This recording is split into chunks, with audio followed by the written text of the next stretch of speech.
Well, Ed, now that you were at WCBS in '67, I'm assuming that you saw maybe broadcasting as your future.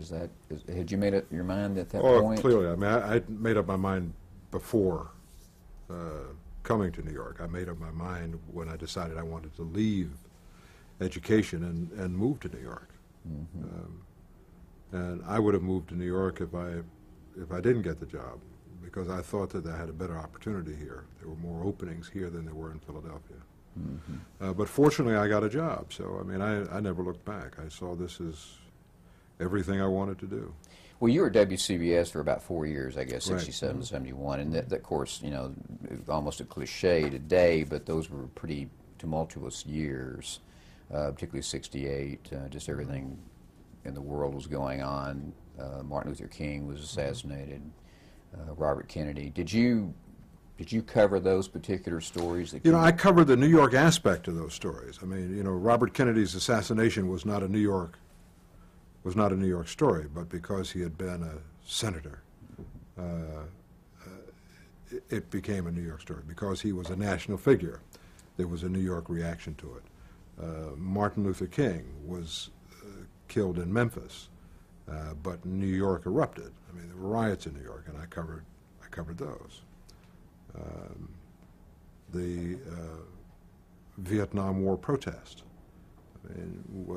New York was a big part of that. There were constant marches, demonstrations against the selective service, against marches down Broadway. I mean, it's almost every week there was something. In fact, there was a vigil every Saturday in Times Square, an organization that every Saturday held a silent vigil. So that was a constant theme of those years. Do you have any favorite stories that you did in that period of time, in those early days for WCBS? Anything stand out in your mind? The things you know, I think the biggest story in New York City in those days was the New York school story. There was a huge controversy over decentralization, and it involved more than two parties. It wasn't the schools against the community. It was the school board, the community, and various communities. The teachers' union was active in it. The mayor was active in it. And it was, I think it came to a head in the Ocean Hill-Brownsville school district, which clamored for control of their own school district. And they had a supervisor that they hired, a man by the name of Rhodey McCoy. And it was such a big story in those days that every morning I used to just get in the mobile unit and drive out to Ocean Hill-Brownsville to see what was going on today. I mean, I think I got to, certainly in radio and television, to be closer to that story and more on top of that story than anyone else. I remember one day there was a meeting that was a key meeting between Rhodey McCoy, someone who had been appointed by the governor, and I think the City Board of Education power structure. And everyone wanted to know if Rhodey would show up for the meeting. Well, I knew he was going to go to the meeting because I was giving him a ride to the meeting. So you had this situation where every camera crew in New York is outside of this meeting. It was someplace on Madison Avenue. I forget whose office it was. And every local station, television, radio, the newspapers, all the wire services are there. And I'm driving into town with Rhodey McCoy, doing an interview with Rhodey live on WCBS radio as he's going to this meeting.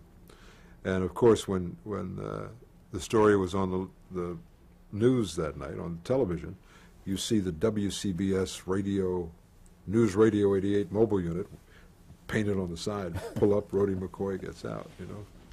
That was a lot of fun. It was a lot of fun. Well, this is the period, this is, you've already alluded to, this is the year of the Civil Rights Movement, and as an African American, has that been, was that an obstacle in those days to your entering the profession? Well, it was an obstacle in the sense that there weren't many of us. In local television and in local radio, I mean, you could count on one hand the number of African Americans and not use up all of your fingers. And it was such a problem that when WCBS Radio hired, after I had been there about, maybe a year and a half, 2 years, hired a second African American, the news director, Ed Joyce, felt compelled to call me into his office to reassure me, to tell me not to worry. And I'm wondering, what, not to worry about what? And he said, well, you know, we hired, and I forget this guy's name, he said, you know, everybody has one now. And I don't want you to think because we've hired a second that you're in trouble, because you're not. We're very happy with what you're doing. But I mean, but that was the nature of the game then. I mean, after a couple of years, most stations had one. WCBS Radio was the first to have two. Did you have any instance of discrimination that stand out in your mind when you were in Philadelphia, and also these early years in New York during this period of time? You know, nothing that was overt, because I lived in a segregated community in Philadelphia. I mean, I lived in a neighborhood that was, for the most part, an African American community. I went to a school that was totally African American.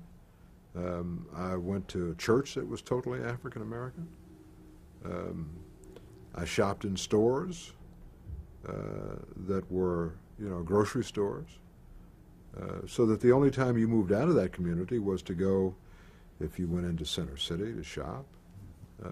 And there were no overt cases of racism there. I mean, there were places that you didn't go in Philadelphia. There were sections in the northeast part of Philadelphia where you just didn't go. I mean, you had places in South Philadelphia you just didn't go. You just like understood that you just didn't go. Almost like unwritten rules, you know. So, but it wasn't, in that sense, it wasn't overt. Was it different in New York? I think everything's different in New York. Even that? I think New York is just, there aren't many cities in the world like New York, because New York is such a, I don't want to say melting pot, because I think melting pot is a misnomer. I don't think this country is a melting pot. I think it's more like a, if you know New Orleans gumbo, it's like a gumbo. You know, you have the crawfish stands out, the sausage stands out, the chicken stands out, you know, the shrimp stands out. It doesn't all get mixed in together. It's not melting pot. It's a gumbo. There are all of these distinct pieces. But there are people who, particularly today, who associate with each other in a way that they didn't 30, 40 years ago. There are neighborhoods that are still distinct, but I think less distinct today than they were 30, 40 years ago. Harlem is not an all-black community. East Harlem is not an all-Hispanic community. Bensonhurst is not an all-Italian neighborhood. What about the culture at WCBS when you were there in terms of race? Was that an issue at all? You know, it wasn't an issue because there hadn't been anyone before me. And, I mean, when I came to WCBS, there was one radio technician, one secretary, and Gus St. Cyr, who swept the floor. That was it. You know, out of however many hundreds of people who worked there.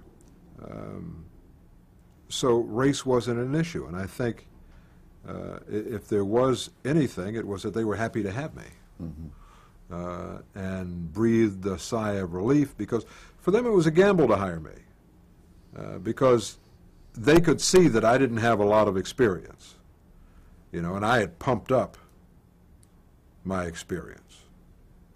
But they had to see that I spent most of the day teaching school, part of the day working in radio.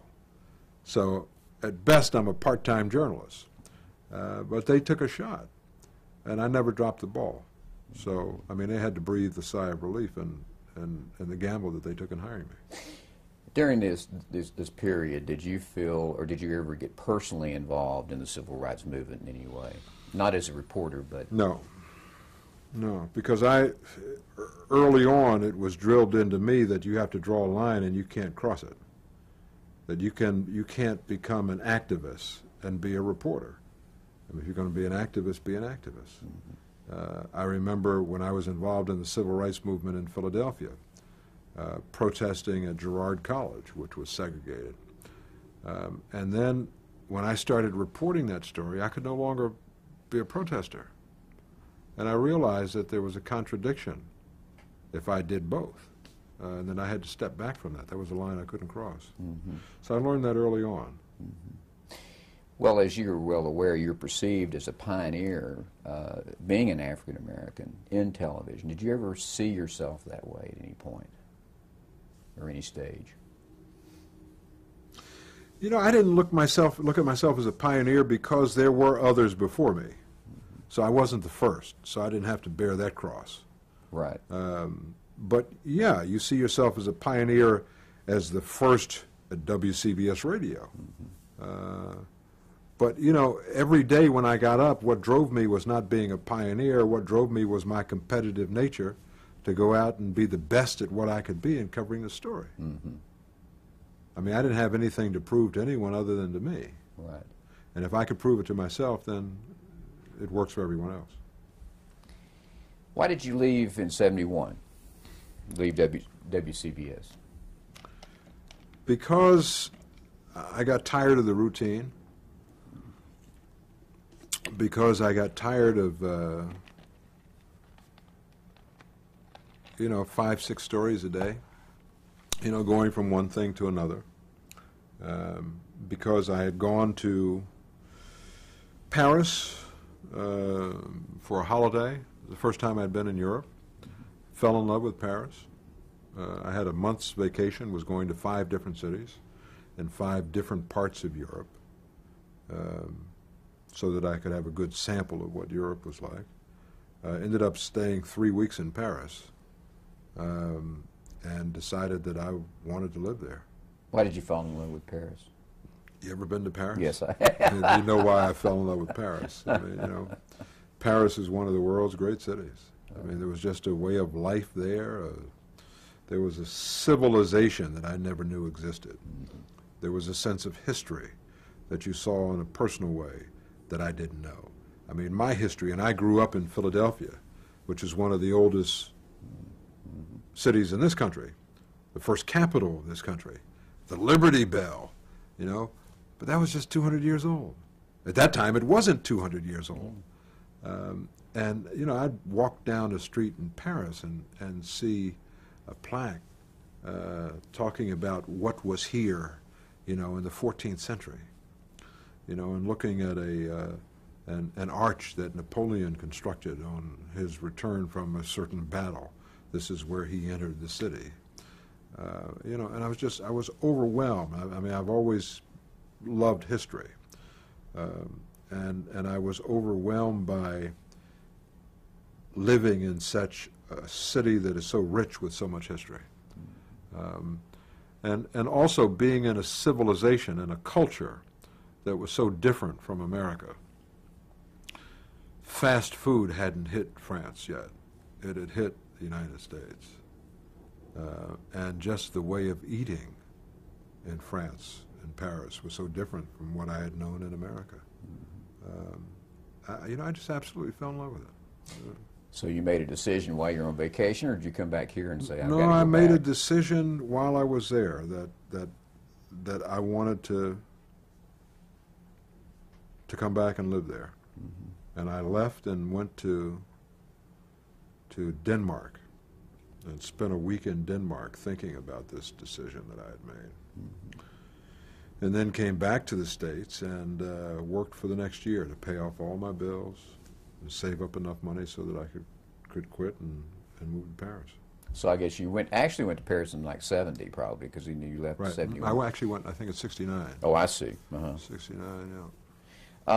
So what does one do when you quit your job in New York and then you move to Paris? Did you have a job there? No, What were your plans? didn't have any. That's the whole idea. Where'd you live? I lived on Rue Christine, near Pont-Neuf, with some friends, people I had met on my vacation who turned me on to this life in France. It was a couple. His name was Tony Lytle. He was a former musician who was working as an agent booking groups, American acts in Europe. His wife was a dancer, Monisha, who was a dancer with a guy who at the time was the most popular singer in France. His name was Claude Francois. And I just lived in their apartment. Well, you've already mentioned that you're a highly competitive guy. You surely didn't just sit there while you were in Paris. That's what I did. Did you really? I didn't compete for anything. Didn't do anything. I looked to see what kind of cheese I was going to buy that day, you know, what kind of wine I would drink that night. Well, the rumor is that you wrote poetry when you were in Paris. You know, I tried I've written poetry since I was in elementary school, but, you know, it didn't go anywhere. I mean, I'm not a poet. Mm-hmm. It's just something I've dabbled in. I thought I was going to Paris to write the great American novel, but, you know, that didn't happen either. Mm-hmm. I started a book and realized I didn't have a clue about what I was doing. I remember writing a scene one day in our apartment, and this woman was standing in the doorway, and she said something, and it just struck me, and I said, oh, this is great. And I went into my room and closed the door, and I sat down at the typewriter and put paper in, and I just described that scene and what she said. It was really wonderful. And then I said, now what? I mean, I had no idea. There was no plot, there were no characters, it was just this one scene. And I realized that what I was good at was a reporter describing a scene of what, what had taken place. That, you know, I wasn't a novelist. I didn't have the imagination for that. Well, you became at some point, though, you do, of course, get a job while you're in Paris. Actually, you know, I became a stringer in Paris for CBS Radio. CBS had offered me the job when I left. And, you know, I basically didn't want to do it because I didn't want to have any responsibility. I wanted to wake up in the morning and have nothing to do. I'd never known that. I mean, you know, from the time I was 12 years old, I had a job. Mm-hmm. Before I was 12, I had chores. I wanted to wake up and have absolutely nothing to do. And it was great. But eventually I saw that my money would go down each week. You know, there'd be a little less than there was the week before, and there was nothing coming in. You know, it wasn't like I had a trust fund or anything. Uh-huh. And I realized I was going to have to do something. And CBS called. Actually, Peter Kalischer, who was a correspondent in Paris, called and said, I've been holding this stringer position open for you. I can't hold it open any longer. Had you known Kalischer before? No, I met him when I went to Paris. You know, they said stop by the bureau, so I stopped by to say hello and introduce myself and gave him my phone number where I was living. And when he called and said, you have to take it because I'm not going to do radio anymore. Peter didn't like to do radio, so I realized that I either had to take it then or let it go, and I took it. And what did they have you do?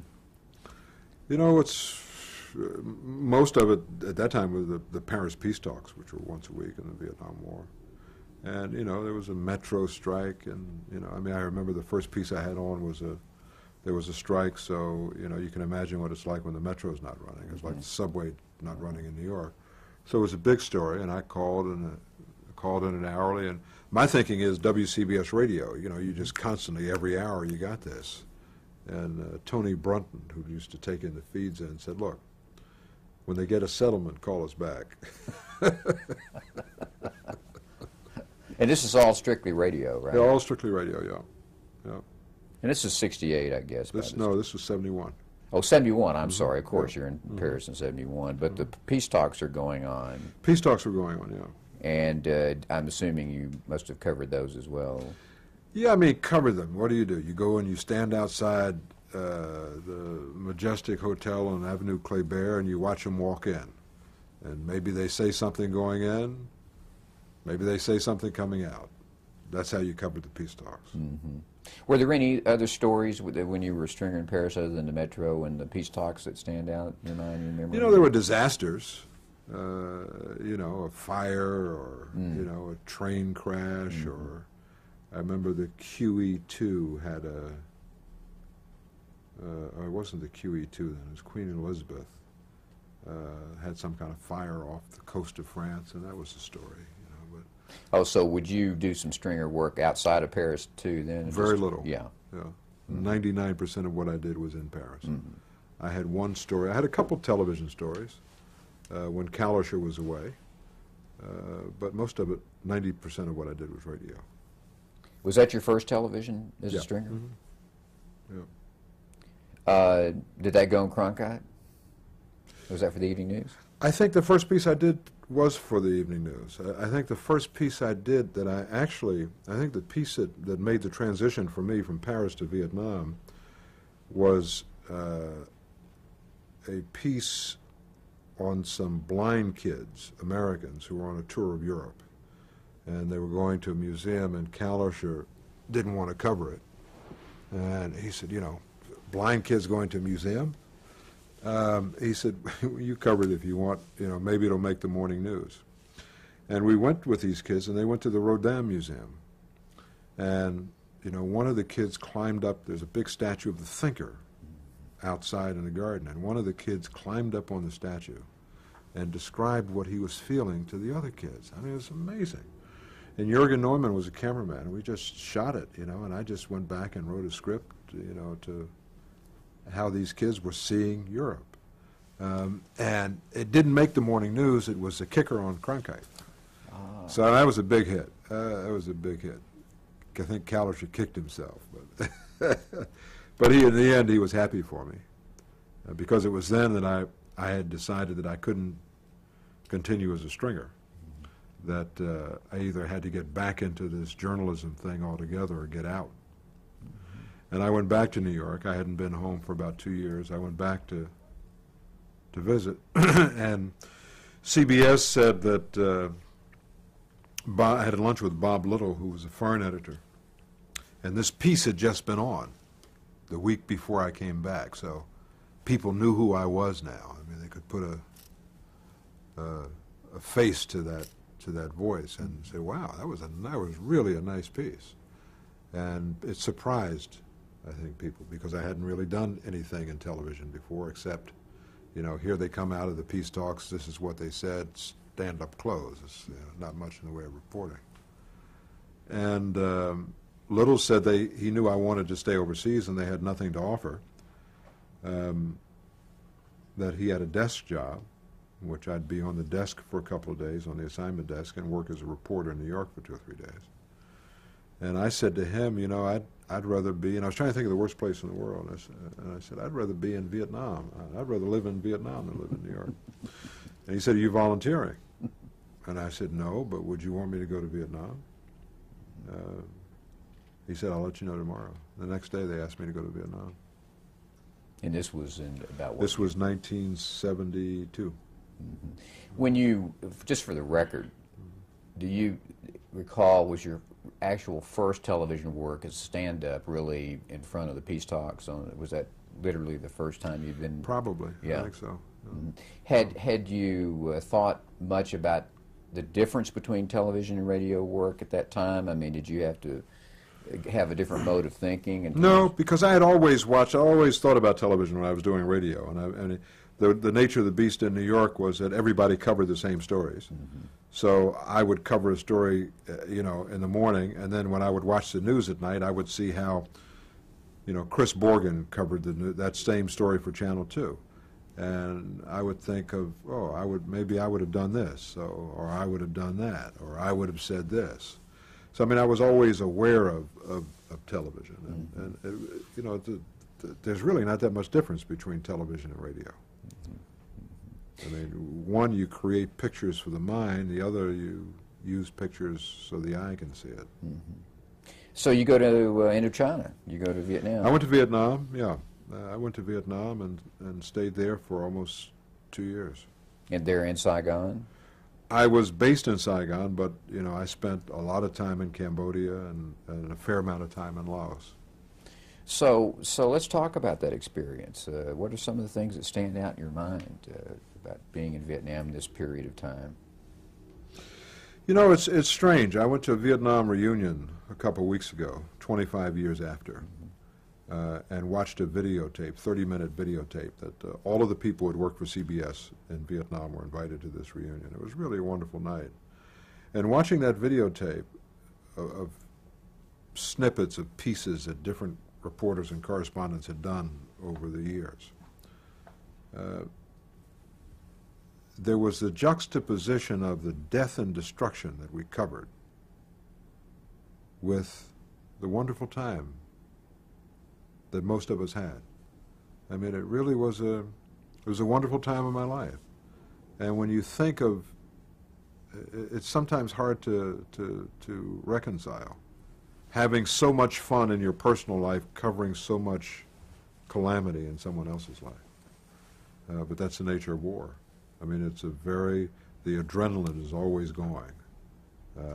It's a wonderful feeling to get up and go down the road and cover combat and survive it and come back with a good story and then go to dinner that night. I mean, that's a wonderful feeling. Do you feel that one extreme made the other possible? In other words, the two radical different? No, I mean, I've had a good time. I have a good time today. But it's just, you know, I don't cover a war today the way I covered war every day then, where every day was about death and destruction with little snippets of hope and redemption. You know, but most of it was bang bang. What was your impression of the Vietnamese people? Tough, aggressive. I mean, the Vietnamese, I think you could describe the Vietnamese people, industrious as well, as having the kind of character, they will take on China, which they've done. You know how small Vietnam is and how large China is? The Vietnamese will take on China. That's how I describe the Vietnamese. What about the Cambodians? Very different people, much more gentle, much more peaceful, much more, I thought, loving. But then, you know, the Cambodians had a war for only 5 years when I got there. The Vietnamese had a war for 30 years. So no one in that country had not been touched by that war. So, I mean, they earned what they had. They earned that attitude. How did you feel about the war when you were there, in terms of the rightness of it, the wrongness of it?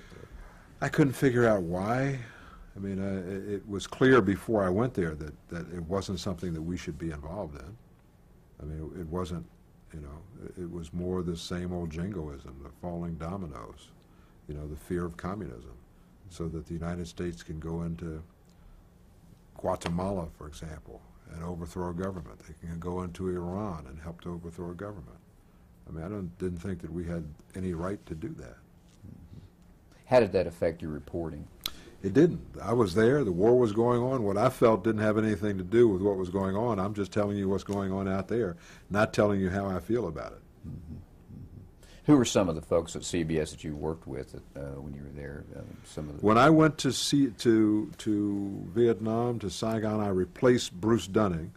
Foster Davis was a correspondent. Dick Wagner was a correspondent. And there were other people who came in while I was there. Bert Quint, Richard Threlkeld. So CBS had how many correspondents? 3 or 4. 3 or 4 at the time. Well, we're going to change tapes now.